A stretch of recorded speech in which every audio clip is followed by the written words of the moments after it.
Meus irmãos, a paz do Senhor, meus queridos, vamos à nossa leitura bíblica deste sábado. O texto sugerido para nós hoje encontra-se em Tito, capítulo 1, o versículo 5 e o versículo 7, que nos diz assim: Por esta causa te deixei em Creta, para que pusesse em boa ordem as coisas que ainda restam, e de cidade em cidade estabelecesse presbíteros, como já te mandei. Porque convém que o bispo seja irrepreensível, como dispenseiro da casa de Deus, não soberbo, nem iracundo, nem dado ao vinho, nem espancador, nem cobiçoso de torpe ganância. O tema sugerido para nós, irmãos, hoje, bispo, outro nome para presbítero.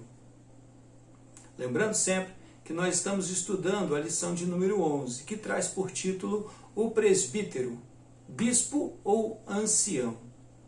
Que seja chamado de presbítero ou que seja chamado de ancião, o nome não é assim de tanta importância. A Assembleia de Deus chama de presbítero. Aqui na Assembleia de Deus são os presbíteros. Existem outras denominações que vão titulá-los de bispos. E não tem nada errado. Tanto faz um quanto o outro. O importante aqui é o exemplo que eles precisam dar. É a dedicação ao ministério que eles precisam prestar. Mas principalmente, irmãos, aquilo que é chamada a atenção aqui no versículo de número 7, que é a atenção redobrada sobre a vigilância.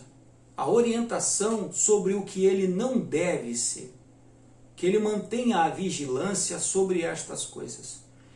Uma das coisas que aqui o presbítero é alertado a manter a vigilância é não entrar pelo caminho da ganância.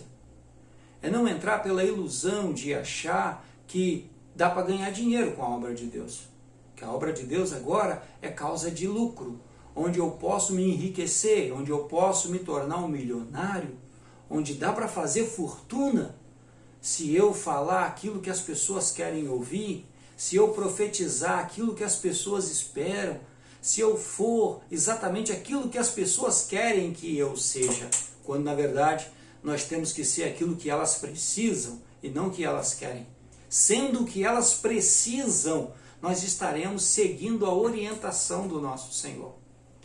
Pode acontecer algumas vezes, irmãos, além de não sermos aceitos fazendo a vontade de Deus, sendo o exemplo segundo a palavra de Deus, sermos expulsos. Porque as pessoas não querem determinado obreiro. Isso pode vir a acontecer.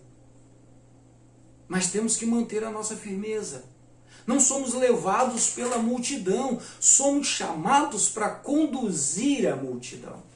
Não somos levados pelos aplausos ou pelas vaias. Nem as vaias, nem os vivas nos move. O que nos move é o Espírito Santo. Somos guiados pelo nosso Deus. Somos orientados pelo nosso Deus. E o dia que não for assim, nós deixamos de ser servos de Deus.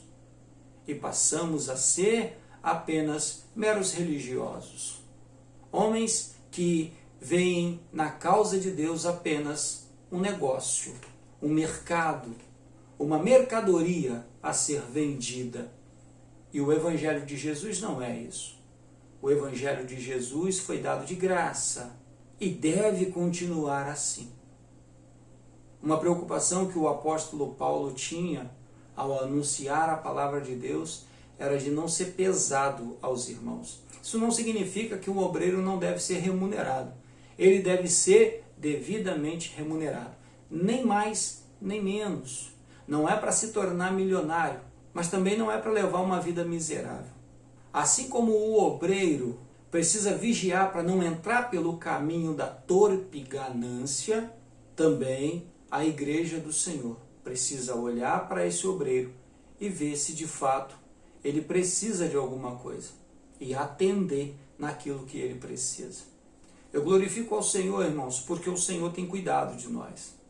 O Senhor tem nos ajudado, o Senhor tem nos fortalecido. É a mão do Senhor quem tem nos trazido até aqui. não foi por incentivo de A ou de B, não foi porque alguém nos indicou o caminho e falou, vá por esse caminho, siga essa direção, haja dessa forma, faça assim, que você será um obreiro de sucesso. Não foi por causa disso, mas foi porque o Espírito Santo nos vem orientando. O Espírito Santo é quem vem nos despertando para orar. O Espírito Santo é quem vem nos inspirando em sua palavra. O Espírito Santo é quem vem nos ajudando, nos fortalecendo e nos dando graça. E por isso nos dedicamos à sua obra e fazemos a sua vontade. E o nome dele é glorificado. Que o Senhor nos ajude, irmãos. Que o Senhor nos ajude a manter a vigilância, a manter a atenção, para não cairmos em nenhuma das tentações que estão pelo caminho, para que não entremos pelo desvio, pelo acesso fácil, mas que sigamos, mesmo com dificuldade, mesmo quando fecharem as portas para nós, que possamos permanecer na postura de um verdadeiro servo de Deus. Ainda que os homens não acreditem em nós, ainda assim permaneceremos na presença do Senhor, honrando, louvando e glorificando o Senhor. Que o Senhor te abençoe. Que o Senhor nos abençoe. Tenhamos todos um excelente dia. Fiquem na paz do nosso Deus.